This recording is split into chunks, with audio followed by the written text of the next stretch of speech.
Dennis Mayo, born on a sheep ranch. Mayo. See you later, buddy. Like the condiment, Mayo.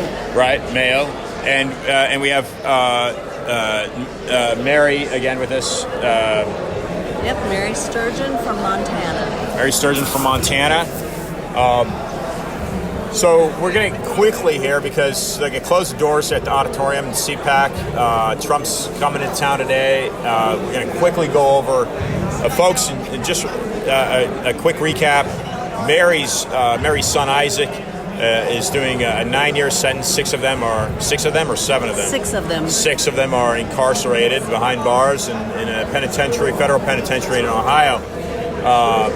Dennis, what's going on in your? I'm here to bring up another name, another young man losing everything for going in the Capitol and praying at January 6th. Glenn Brooks from Vero Beach, Florida.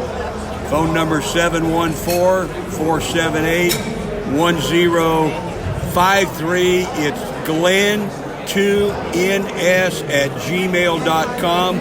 You media people need to get a hold of this guy. He's going before the horrible Judge Judge Lamberth, the same judge that Isaac had. Right. Judge Royce Lamberth. Yeah. On May the 6th for his jury selection. Now, this is a young man that wouldn't take a plea deal. And so the horrible thing is he's been trying to win the judge and the system over with his Where is the judge based? In D.C.? He is right here in D.C. D.C. He is I call him the sleeping judge. He sleeps during the trials. He took cat naps during Isaac's trial. So Glenn comes up from Florida every time to go to court, dresses nice, and he's trying to win the judge over. And we tell him, Glenn, here's how you're going to win that judge over. Everything's going to be, you didn't do nothing, it's not a big deal. Oh, yeah, you'll only get 6 years. That's how this thing is working, right? Exactly. It's all pre-planned. They already know what they're going to do. It doesn't matter what the evidence, how the evidence shows your innocence. So this guy's just convicting everyone across the board, and it depends on how the person sucks up to the judge. Well, what sort of things are the people doing to the judge? Well, what Glenn does is Glenn comes in dressed right, acts right, praises the Lord while he's doing what he does, and just thinks, well, I'll win him over. And unfortunately, you're not going to win these people over. We got to beat them some other way. Ballot box, changing judges, whatever. There's some very fishy things going on, I think, behind the scenes. We all know that. It's pretty obvious. There's January 6th guys still in the jail that haven't even got a good lawyer deal hearing yet. Yes. Exactly. Have they even been charged with anything? No. That's the only reason That's the only reason they can keep them. Now, I don't know the law real well, but if you charge them, then there's time frames that go on. You can hold them for, whatever national security reason they're holding them, but if they're not charged, kind of like in limbo. Okay. Talk a little bit more about this paperwork you've got. What's going on here? Okay, Dennis? well, what I have here that I just gave to you was Glenn's case in a nutshell. His defense stands on 3 pillars. He stands on being a Christian, and he considers the United States as a covenant nation. His second point is the actions of POTUS 45 revealed just an outpouring of God's fulfillment to many of these people. That's why they went there and prayed.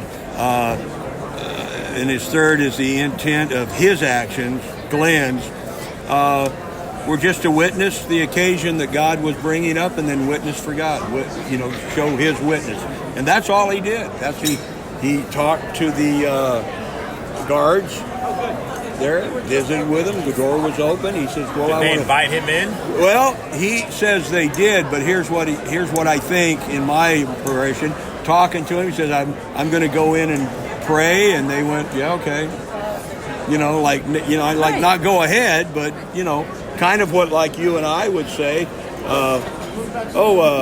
They didn't try to stop him. Not at all. And he was not in there for hardly at all. So what I'm finding out, our family has been to D.C., gone into the Capitol before over the years. We know you have to go through security.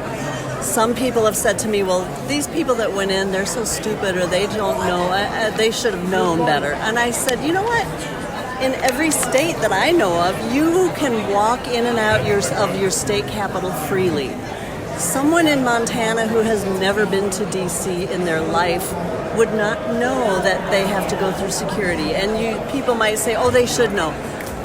Well, when you have a police officer waving you in, you don't know. My son apparently knew better. You know, I don't think he didn't even try to go in. He just knew. But for these people who did go in, they didn't know. And if a police officer is waving you in when you know, even if I had known that I should go through security, if a police officer told me to come in, I think I should obey the police officer. Actually, I have been in Capitol many times. California, we have security too. You got to do, but you got to stand in line. You got to be, blah blah. But many times they will do just that. The guard will say, "Hey, come over here and go that way." Right. And you do. You don't say, "Oh, well, I'm here in line with you." No, you say, "No, come on, go this way." So I'm just saying, and you do what they tell you. Don't fault these people that innocently walked inside. Right. Anybody who broke windows and broke furniture and hit anybody with, do whatever you want to them. I don't care. But Vandalism. 99% of the people there, I would say 99% of the people there were respectful. And this is horrendous. Were you in Washington, D.C. on January 6th itself? No, I wasn't. I had COVID, or I would have been there right beside Coy up on that balcony while he was praying. But I wasn't there because I had COVID. Coy Griffin, you speak of. Yes. And if people could also remember, if someone's been charged with a violent assault, that does not mean they did that. That just means that the judge doesn't care. They convict them on all counts. Yeah. They didn't even do anything violent. So please keep that in mind. This is just a big kangaroo court. Yeah. So as we wrap up here, Dennis, where's this fellow at in this process? Well, he's getting his jury. Is going to get picked on May the 6th. And so he's pleading not guilty. Yeah, absolutely. And he doesn't know. And there's so much about the counsel that they gave him because of he's stabbing him in the back, telling him to plead guilty. All of that.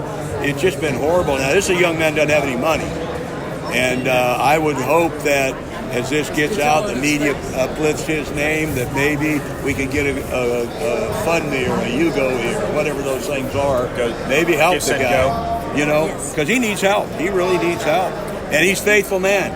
He's a faithful man. And he told me on a phone conversation, if I got to go to prison, I'm going with my Lord.